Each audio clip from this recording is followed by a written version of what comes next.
Meu nome é Antônio, e essa história aconteceu em outubro de 2003, numa pequena vila chamada São Benedito do Vale, encravada no coração do interior de Minas Gerais, onde a vida parecia seguir um ritmo próprio, quase alheio ao resto do mundo. Eu tinha 35 anos na época, uma idade em que a gente acha que já viu de tudo, mas que ainda deixa espaço para o inesperado nos ensinar uma lição ou outra.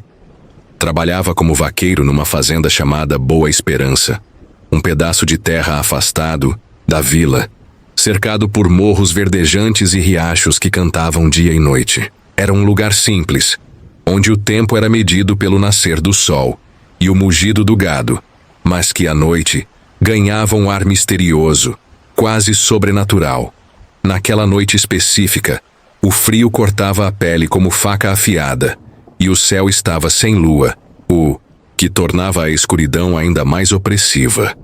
Não havia estrelas para guiar o caminho, apenas um breu pesado que engolia tudo ao redor. Eu e meu primo Damião, um sujeito magro e de fala fácil que tinha vindo me ajudar com o gado naquela semana, havíamos terminado o serviço mais tarde do que o previsto. O capataz da fazenda, um homem ranzinza chamado Seu Geraldo, nos pediu para verificar uma cerca quebrada no pasto oeste, e o que era para ser uma tarefa rápida, acabou se estendendo até quase a meia-noite. Cansados, sujos de lama e com os ossos gelados, decidimos cortar caminho pela estrada do Vale Escuro para voltar à vila. Era um atalho que todo mundo conhecia, mas que ninguém em sã consciência gostava de pegar depois que o sol se punha. As histórias corriam soltas entre os mais velhos. Diziam que ali rondavam almas penadas, vultos sem dono e até bichos que não pertenciam ao mundo dos vivos. Mas nós, dois homens feitos, cheios de coragem ou talvez de teimosia, rimos dessas lorotas e seguimos em frente, montados em nossos cavalos, com as lanternas balançando nas mãos. O silêncio anormala. Estrada do Vale Escuro não era exatamente uma estrada de verdade. Era mais uma trilha estreita, esculpida pelo pisoteio de mulas e carroças ao longo dos anos, margeada por um matagal denso que parecia vivo, respirando com o vento. No trecho mais fechado, as árvores se inclinavam umas sobre as outras, formando um túnel natural de galhos retorcidos e folhas escuras. O ar ali era sempre úmido, carregado de um cheiro de terra molhada e musgo, mas naquela noite havia algo diferente. O som costumeiro da mata, os grilos cantando em coro, os sapos coachando nos brejos, o farfalhar das folhas, simplesmente não estava lá. Era como se o mundo tivesse prendido a respiração, esperando algo acontecer. O único barulho que quebrava o silêncio era o trovejar distante. Um ronco grave que reverberava entre os morros e prometia uma tempestade daquelas que inundam os pastos e derrubam árvores. Damião, que normalmente não ficava quieto nem por um segundo, parou de falar de repente. Ele cavalgava à minha direita, segurando as rédeas do seu cavalo malhado com uma mão e a lanterna com a outra. De vez em quando, eu o via virar a cabeça, olhando para os lados como se procurasse algo na escuridão. Seus olhos castanhos, sempre tão vivos e brincalhões, estavam agora apertados, inquietos. Eu também senti um arrepio subindo pela espinha, uma sensação que não sabia explicar, mas que me dizia que estávamos sendo observados. Não era apenas o frio da noite ou o cansaço, pesando nos ombros. Era algo mais profundo, instintivo, como o aviso que os bichos sentem antes de um perigo. De repente, os cavalos pararam. Eu brabo, um animal forte e teimoso que eu domava desde potrinho, empacou no meio da trilha, as orelhas arrepiadas e os olhos arregalados refletindo a luz fraca da lanterna. O cavalo de Damião, um tordilho chamado Relâmpago, também ficou, imóvel, bufando e batendo os cascos no chão com uma ansiedade que eu nunca tinha visto nele. Tentei esporear Brabo para seguir, mas ele resistiu, resfolegando alto, como se soubesse de algo que eu ainda não podia ver. Tem algo errado, murmurei mais para mim mesmo do que para Damião. Mas ele ouviu e assentiu, o rosto pálido sob a luz trêmula da lanterna. "Tá sentindo isso, Antônio?" perguntou ele, a voz baixa, quase um sussurro. "Tá muito quieto. Quieto demais, eu." Não respondi. Não precisava. O silêncio era tão denso que parecia gritar. A sombra entre as árvores. Foi então que uma brisa gélida soprou, trazendo consigo um cheiro estranho, algo que não pertencia àquele lugar. Era um odor acre, uma mistura de terra revirada, suor animal e algo podre, como carne deixada ao sol por dias.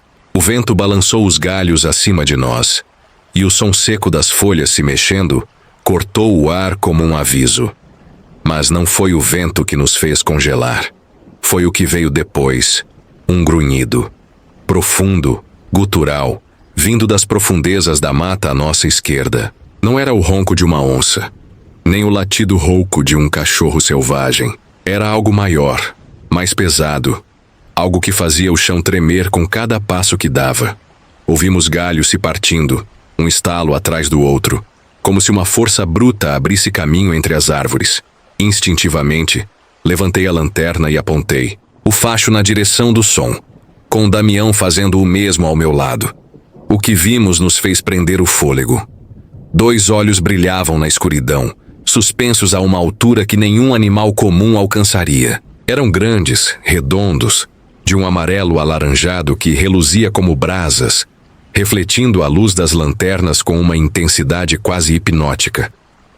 Por um momento, ficamos paralisados, tentando entender o que estava diante de nós. Então, a coisa deu um passo à frente, saindo das sombras para a borda da trilha. Era enorme, maior do que qualquer homem ou fera que eu já tivesse visto. Seu corpo era coberto por um pelo escuro e desgrenhado, quase negro, que parecia absorver a luz ao redor. Os braços eram longos demais, desproporcionais, terminando em garras curvas e afiadas que brilhavam à luz das lanternas. O peito era largo, musculoso, subindo e descendo com respirações pesadas que soltavam nuvens de vapor no ar frio. O fedor que exalava dele era insuportável, uma mistura de carne podre, sangue velho e algo selvagem, primal. Mas o que me fez sentir o coração parar no peito foi o rosto. Era um focinho alongado, lupino, com dentes amarelos e serrilhados que se projetavam para fora da boca entreaberta. No entanto, havia algo de humano ali. Os traços dos olhos, a curva do nariz, o jeito como a mandíbula se movia. Era uma mistura grotesca. Um pesadelo que parecia ter saído das histórias que minha avó contava nas noites de chuva, quando eu era criança e me encolhia debaixo das cobertas. A criatura rosnou, um som que reverberou nos meus ossos e fez os cavalos enlouquecerem. Brabo empinou, quase me derrubando, e eu mal consegui segurar as rédeas para não ser jogado no chão. O cavalo de Damião, Relâmpago, foi mais rápido. Deu um salto para o lado e disparou mato adentro, deixando meu primo estatelado na terra seca, a lanterna rolando para longe. A perseguição lobisomem, porque naquele momento eu soube que era isso que estávamos enfrentando. Virou a cabeça na direção de Damião e avançou. Suas patas enormes bateram no chão, levantando poeira e pedras, e eu vi o brilho das garras se aproximando dele com uma velocidade que não parecia natural. "Corre, Damião, corre!" Gritei, puxando o facão da cintura com uma mão enquanto tentava controlar Brabo com a outra. Damião se levantou num salto, o rosto coberto de terra e os olhos arregalados de pavor. Ele correu na minha direção, tropeçando nas raízes, expostas da trilha, enquanto o bicho vinha atrás, cada passo mais rápido que o anterior. Eu nunca tinha visto nada se mover daquele jeito. Era como se o tempo desacelerasse para mim, mas acelerasse para ele. Sem pensar 2 vezes, saquei o revólver que sempre carregava na cela. Um traste velho que eu usava para espantar onças ou cobras no pasto. Mirei como pude, com as mãos trêmulas e o cavalo se debatendo sob mim, e puxei o gatilho. O primeiro tiro passou de raspão, arrancando um tufo de pelo do flanco da criatura, mas o segundo acertou em cheio no ombro direito. O impacto fez o lobisomem cambalear, soltando um uivo ensurdecedor que ecoou pela mata inteira. Era um som que misturava raiva, dor e algo mais, algo que parecia quase humano, quase um grito de desespero. Aproveitei o momento. Estendi a mão para Damião, que agarrou meu braço com força e o puxei para a garupa do cavalo. Brabo, como se entendesse a gravidade da situação, disparou pela estrada como um raio, os cascos batendo na terra com um ritmo frenético. Atrás de nós, ouvíamos os grunhidos e urros do lobisomem, cada vez mais distantes, mas ainda altos o suficiente para me fazer arrepiar. Não olhamos para trás. Não havia tempo nem coragem. O dia seguinte, chegamos à vila pouco antes do amanhecer. Exaustos, suados e com o coração na boca. Damião tremia tanto que mal conseguia falar, e eu não estava muito melhor. Passamos o resto da noite na casa da minha tia, acordados com as portas trancadas e uma lamparina acesa, como se a luz pudesse nos proteger do que havíamos visto. Quando o sol nasceu, vermelho e tímido entre as nuvens carregadas, reunimos coragem, ou talvez loucura, para voltar ao Vale Escuro. Levamos conosco 3 outros vaqueiros da fazenda, homens durões que não acreditavam em histórias de assombração, mas que foram convencidos pelo nosso estado e pelas armas que carregávamos. Espingardas, facões e até um terço benzido, que o Zé Maria, o mais religioso do grupo, insistiu em trazer. Na trilha, encontramos os rastros do que tinha acontecido. Havia marcas enormes de garras cravadas nas árvores, como se a criatura tivesse se apoiado nelas para se equilibrar. O chão estava revirado, com sulcos profundos onde as patas haviam pisado. Encontramos também pingos de sangue escurecendo a terra seca, um líquido viscoso e escuro que não parecia completamente normal. Mas o que mais nos intrigou foi outra descoberta. Um par de pegadas humanas, descalças, saindo do meio da mata e se misturando às marcas do bicho. Eram pegadas fundas, como se quem as tivesse deixado estivesse correndo ou carregando um peso enorme. Seu Joaquim, um velho caçador da região que conhecíamos desde menino, veio com a gente naquele dia. Ele era um homem quieto, de pele curtida, pelo sol e olhos que pareciam enxergar além do que estava à frente. Quando viu as pegadas, ficou em silêncio por um longo tempo, passando a mão no queixo grisalho. Então murmurou quase para si mesmo: "Alguém da vila foi amaldiçoado. Isso não é bicho comum. É gente que virou outra coisa." Ninguém respondeu. Não havia o que dizer. O legado daquela noite. Depois daquele dia, nunca mais passei pelo Vale Escuro à noite. Nem eu, nem Damião, nem qualquer um dos vaqueiros que foram conosco. A estrada ficou ainda mais evitada, e as histórias sobre o lobisomem se espalharam como fogo em capim seco. Alguns diziam que era um homem da vila, um sujeito que vivia isolado e tinha fama de encrenqueiro, que teria feito um pacto com o diabo. Outros acreditavam que era uma alma penada, condenada a vagar entre os mundos. Eu não sei qual é a verdade, e talvez nunca saiba. O que sei é que, até hoje, quando o vento sopra frio e os trovões ecoam ao longe, eu me lembro daquele uivo. Ele ressoa na minha memória como um aviso, um lembrete de que há coisas neste mundo que a gente não explica.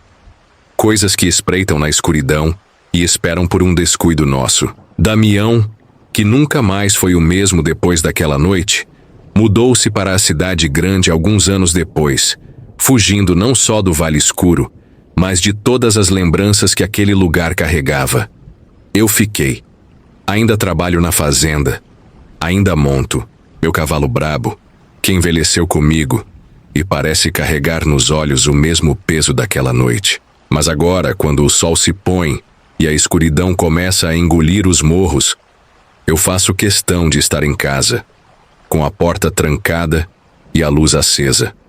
Porque no fundo, sei que o que vimos não foi só um pesadelo. Foi real. E de alguma forma, ainda está lá fora,